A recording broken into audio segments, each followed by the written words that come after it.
खाली यदि एनालाइज करना है तो आधा घंटा लगता है। DMIT रिपोर्ट है और ये है क्योंकि आपको लिंकेज मालूम होते हैं ना, जैसे आप एस्ट्रोलॉजर के पास जाते हैं तो फटाफट बोलने लगता है ना, कि इसका इससे एस्पेक्ट है, इसका इससे शनि की दशा चल रही, माइंड तेजी से काम करता है। तो इसी तरीके से इसका अलाइनमेंट कहाँ है, एक बार वो प्रैक्टिस पड़ जाती है ना। मनी वाइज, हाँ देखिए, मनी वाइज फिलहाल हम बोलेंगे लेके आ जा, और whether he can afford that और that is worth for that person. It is 4,000 रुपये at the moment in Baroda which I am charging.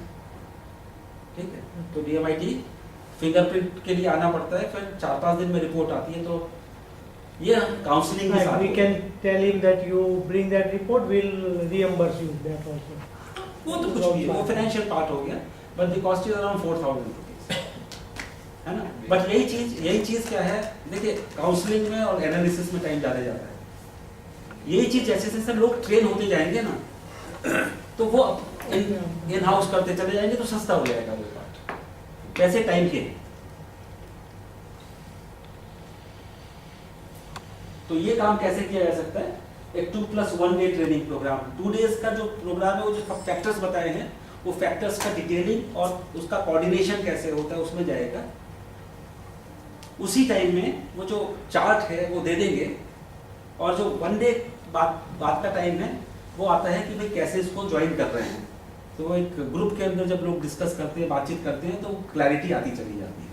But this is the minimum, फिर फॉलोअप सेशंस की जरूरत पड़ सकती है, but this is the minimum required. जो academic area में जो काम कर रहे हैं, basically career counselling and recruitment एक ही कॉइन के 2 पार्ट हैं। What I have, where should I go, ये वाला पार्ट हो गया career counselling. Okay, what I need, where do I get it, ये हो गया रिक्रूटमेंट वाला पार्ट। तो एक ही कॉइन के 2 हिस्से हैं दोनों, बराबर है। उनका जो सोर्स है वो एक ही है, लेकिन उसका जो मतलब कॉज एंड इफेक्ट वाला पार्ट है कि एक में कॉज आपको मालूम है, आप इफेक्ट ढूंढते हैं, एक में आपको इफेक्ट मालूम है, आप कॉज ढूंढते हैं। ठीक है, रिक्रूटमेंट में इफेक्ट मालूम है क्या चाहिए, who can cause this effect, और रिक्रूट जो कैरियर का जो लड़का एम्प्लॉयमेंट ढूंढ रहा है उसको क्या चाहिए कि कॉज क्या है ना, और क्या इफेक्ट में प्रोड्यूस कर सकता हूं। एक ही बात। तो friends, we can create a different type of world जहां कर्म अकर्म होता है। Thank you.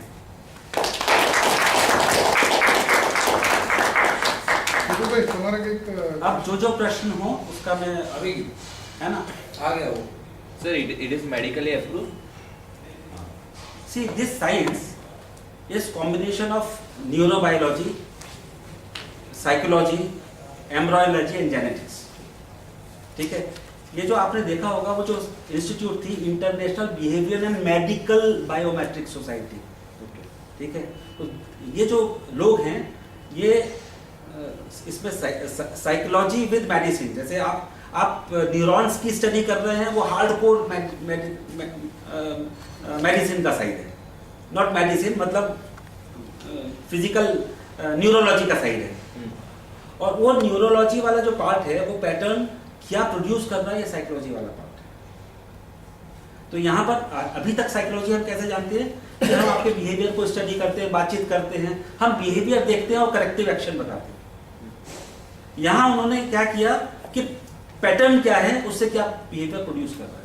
एक छोटा सा एग्जांपल दूं, केमिकल में जैसे आप IPCL में या कहीं पे भी पहले टैंकर आता था तो टैंकर बाहर खड़ा रहता था, एक केमिस्ट आता था, वो सैंपल ड्रॉ करता था, फिर वो सेंट्रल लेबोरेटरी में जाके केमिकल एनालिसिस करता था, जिसके अंदर आधा घंटा, 1 घंटा, 1.5 घंटा लगता था। आज की तारीख में वो कैसे हो रहा है, गैस क्रोमेटोग्राफ से हो रहा है। इतना सा सैंपल लिया 2 ml और सीधा गैस क्रोमेटोग्राफ में इंजेक्ट किया और एक रिपोर्ट निकल आई। ओके, तो अल्टीमेट इफेक्ट वही है, लेकिन उसका जो टेक्नोलॉजी है वो बदल गया है नहीं। इसी तरीके से यहाँ पर क्या किया, जो साइकोलॉजिकल काउंसलिंग होती है उसमें समझने में बहुत टाइम लगता है, फिर सामने वाला अपने को कितना रिवील कर रहा है, ये सब टाइम लगता है।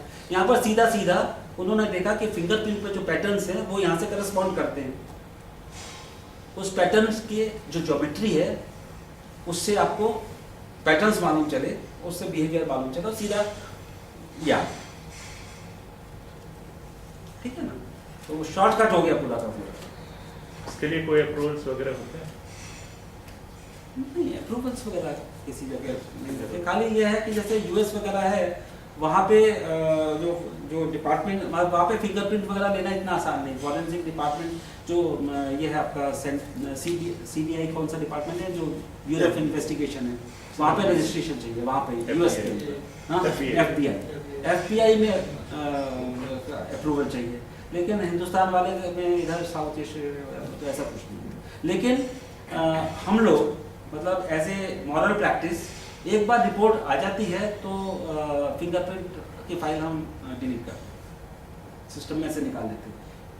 और दूसरी, फिंगरप्रिंट की फाइल हम कभी नहीं देंगे। मतलब आपकी भी रिपोर्ट है और आप बोले कि मेरी फिंगरप्रिंट की फाइल मुझे दे दो, तो आई से नो सर, फिंगरप्रिंट की फाइल आपको नहीं देंगे। आपकी रिपोर्ट मिल जाएगी, लेकिन ये एक प्रैक्टिस है, मॉरल प्रैक्टिस, कि फिंगरप्रिंट की फाइल कभी भी किसी को नहीं दिया जाती, चाहे वो खुद की ही क्यों ना हो।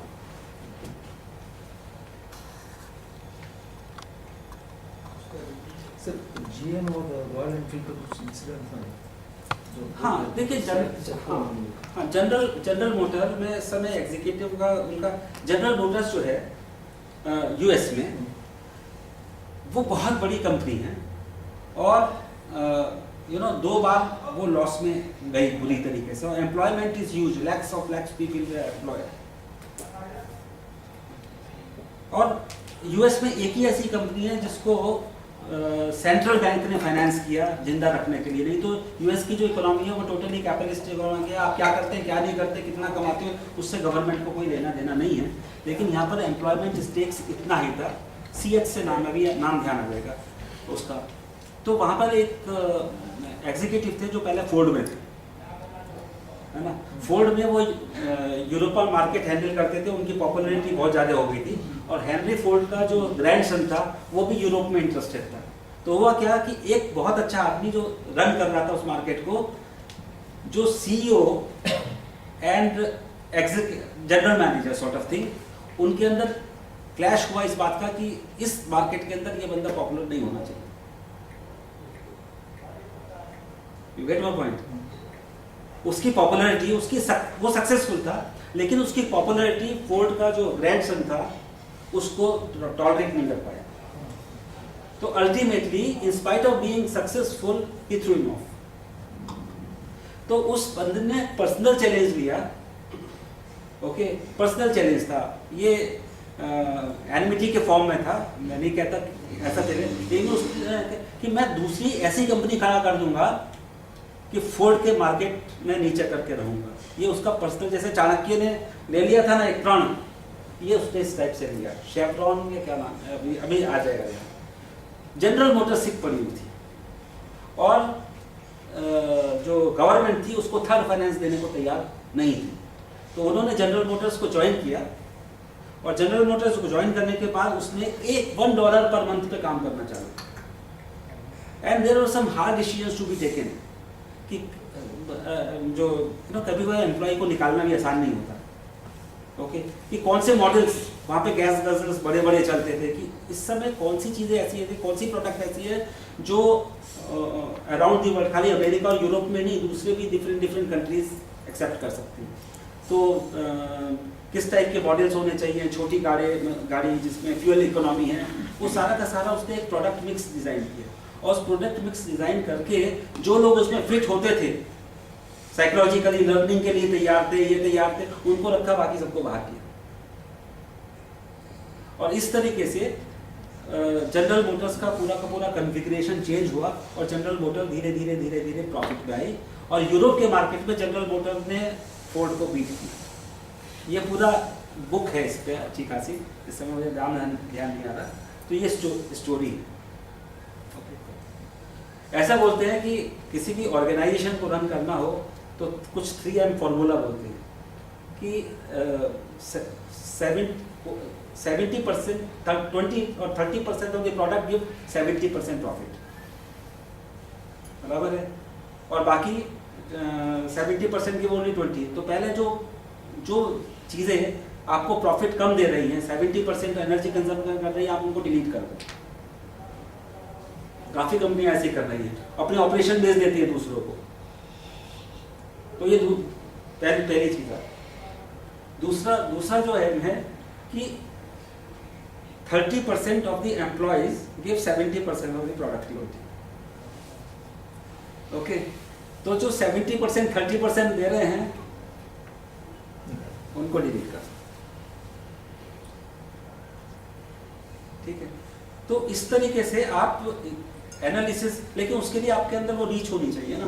प्रोडक्ट की तो मालूम चलेगा, लेकिन एक एक आदमी की प्रोडक्टिविटी क्या है, उसका मेजरमेंट क्या है, ये क्या हुआ। तो यदि आप जो है ना वो 70-30 वाला जो रेशियो है, जो 30% 70% वाला काम कर रहे हैं, आप उनको टिका के रखते हैं, तो आपकी प्रोडक्टिविटी और इंक्रीज कर देगी। पर it need some mental jigging की जरूरत पड़ेगी, कुछ हार्ड उसकी जरूरत पड़ेगी। कि आपके इंटरनेशनल ऑपरेशंस हैं, आपने प्लांट्स लगा रखे हैं, ओके, यदि वो प्लांट्स जो है ना तो ओवरऑल ग्रोथ के अंदर प्रोडक्टिविटी नहीं दे रहे हैं, आपने वो प्लांट खत्म कर दिया। नॉर्मली हम अटैच रहते हैं ना, we are attach to our past activities, past people, हर चीज से अटैच रहते हैं। ओके, अब ये जो हार्ड डिसीजन जिसको बोलते हैं ना, ये डिलीट कर दो, वो डिलीट कर दो, ये कहना बड़ा आसान है, but they are cruel actions which you have to take for survival.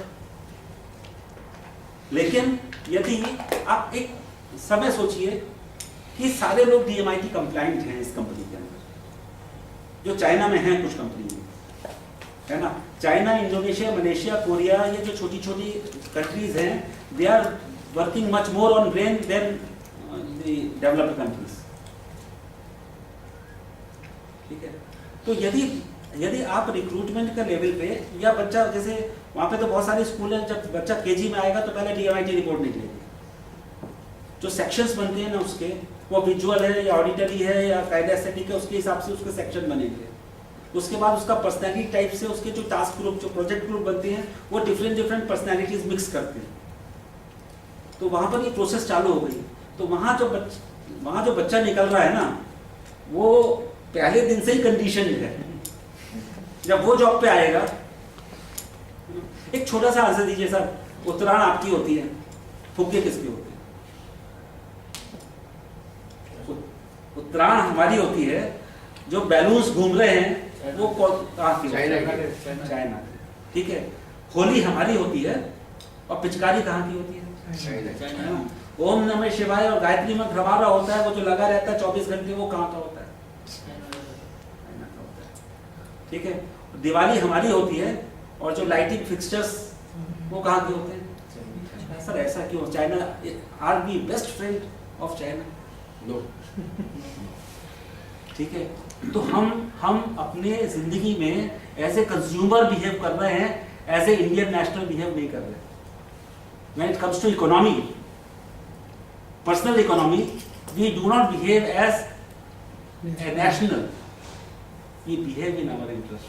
सब पूरा कंट्री आज की तारीख में है ना चेंज हो रहा। बट ये चाइना में ये कॉम्पिटेंसी किधर से है? चाइना में जो एजुकेशन है वो स्टेट फाइनेंस्ड है, हर चीज स्टेट फाइनेंस्ड है। तो एक तरीका ये है कि आप एजुकेशन टैक्स लगाइए, जो हिंदुस्तान में लगता है, आप हम शिक्षा कर देते ही है ना। और एक तरीका ये है कि जो आइडल स्टेज है ना, बच्चे के जो मनपसंद काम है उससे कुछ प्रोड्यूस करा लीजिए और उसको भेज दीजिए। चाइना में ये हो रहा है सर। वहां पे चाइल्ड लेबर जैसी चीज नहीं है, क्योंकि एजुकेशन इंस्टीट्यूशन के अंदर जो भी क्लास होगा, चाहे क्राफ्ट का होगा, कुछ प्रोडक्टिविटी एक्टिविटीज है। वो प्रोडक्टिविटी जो बैलून्स बना रहे हैं या पिचकारियां बना रहे हैं या असेंबली कर रहे हैं, है ना, जिसका जो इंटरेस्ट एरिया है क्रिएटिव, वो काम कर रहा है और वो नेशन के लिए प्रोड्यूस कर रहा है। वो नेशन उसको बाहर बेच रहा है, रिवेन्यू अर्न कर रहा है, उससे फाइनेंस कर रहा है। यदि ये मॉडल हिंदुस्तान में आ जाए तो पॉलिटिशियन की जेब नहीं भरेगी ना सबसे पहले। आप सोचिए हिंदुस्तान की वर्कफोर्स, यदि हिंदुस्तान के स्कूल्स में ऐसा कुछ सिस्टम आ जाए तो क्या होगा साहब? रेवोल्यूशन हो जाएगा। तो खाली जो हम आज की तारीख में बातें कर रहे हैं 2020 में ये कर देंगे वो कर देंगे, 30 में ऐसा हो जाएगा वैसा हो जाएगा, हो कैसे जाएगा? कंज्यूमर मार्केट तो दूसरे लोग देखे दे रहे हैं। अब ये तो छोटी छोटी बात की, आपके घर में टीवी कौन सा है,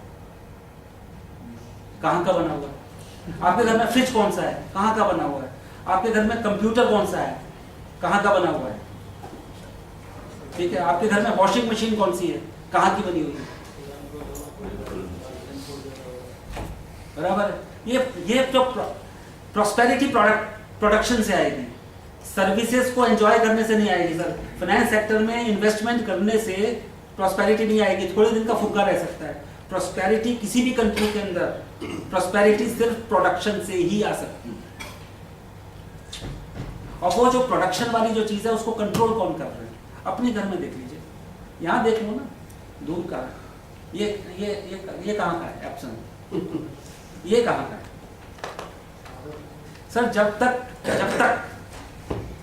गवर्नमेंट लेवल पे तो कब आएगा मालूम नहीं, लेकिन इंडिविजुअल लेवल पे हम यहाँ से बैठे हुए सब इंडस्ट्री के लोग हैं, जब तक ये चीज नहीं आएगी कि भाई हमारा जो पहला काम है वो प्रोडक्टिविटी है, प्रोडक्शन,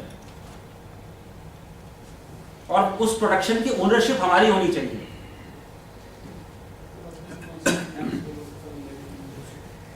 ईस्ट इंडिया कंपनी में और आज जो हो रहा है, हम एफडीआई ला रहे हैं, अच्छी बात है। अल्टीमेटली क्या बन रहे हैं? We are becoming employees of the multinationals. Ownership कहाँ है? तो ईस्ट इंडिया कंपनी ने और क्या किया था? उन्होंने भी तो 400-1600 के अंदर ऐसे कुछ किया था ना। उन्होंने पूरे हिंदुस्तान को सर्वेंट ही बनाया था ना अपना, तो उनका स्टाइल अलग था। अब हमारी अपनी सरकार, हम ही चाह रहे हैं एफडीआई वो आए, इन्वेस्ट करें, वो हमारे मास्टर्स बने, हम है ना। तो सर ये चेंज जो है ना, कब आएगा कैसे आएगा, लेकिन ये चेंज आना चाहिए, इंडिविजुअल माइंड से ये चेंज आएगा। अभी ईस्ट इंडिया कंपनी नहीं, वेस्ट इंडिया कंपनी बन जाएगा उसके अंदर। ठीक है सर।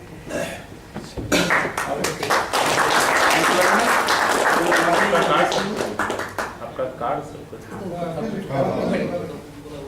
सर दूसरा एक क्वेश्चन था। हाँ, my daughter is 4 years old, मैंने उसका एक ऑलरेडी करवाया हुआ है, तो वो बड़े होके वापस करवाएंगे तो कुछ डिफरेंस आएगा या सेम ही आएगा? नहीं। Are you sure? हाँ, फिंगरप्रिंट्स जो है वूम में 13 वीक से 21 वीक का जो पीरियड है उस समय फॉर्म होती है। जब फिजिकल ब्रेन बनता है उसी समय ये फिंगरप्रिंट्स फॉर्म होते हैं, और ये जो आगे वाला जो पोर्शन है वो एक बार फॉर्म हो गया तो हो गया, उसमें कोई चेंज नहीं, कोई चेंज नहीं आएगा।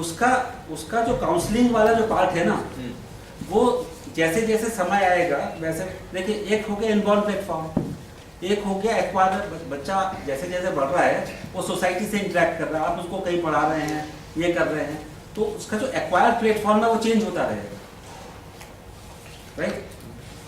तो उसके हिसाब से जो मैचिंग है, जो एक्वायर्ड है और जो इनबॉर्न है, उसकी मैचिंग कैसे करें वो काउंसलिंग वाला पार्ट है। लेकिन आप शुरू से ही जो इनबॉर्न है, जो एक्वायर करा रहे हैं वो भी कंप्लायंट करा रहे हैं, तो बच्चे में कंफ्लिक्ट नहीं आएगा आगे जाके। मैं क्या करूं समझ में नहीं आ रहा। मैं भी इस लाइन में आया हूं तो मेरे बेटे के कंफ्लिक्ट की वजह से आया हूं। I have just come to this line because of some incident। मेरी लाइन तो अलग थी, लेकिन मुझे लगा कि इसकी जो वैल्यू है वो बहुत ज़्यादा है। और नॉर्मली देखिए कोई भी बिजनेस जो होता है ना, जिसमें रेवेन्यू इमीडिएट जनरेट होती है, लोग उसी बिजनेस में आते हैं। जब आप किसी भी कॉन्सेप्ट को पकड़ते हैं ना, तो आपको ये मान के चलना होता है कि इसमें रेवेन्यू आए नहीं आए, मुझे ये आगे पुश करना है। तो मैं इसमें इस हिसाब से आया। बहुत ही आदर्श है।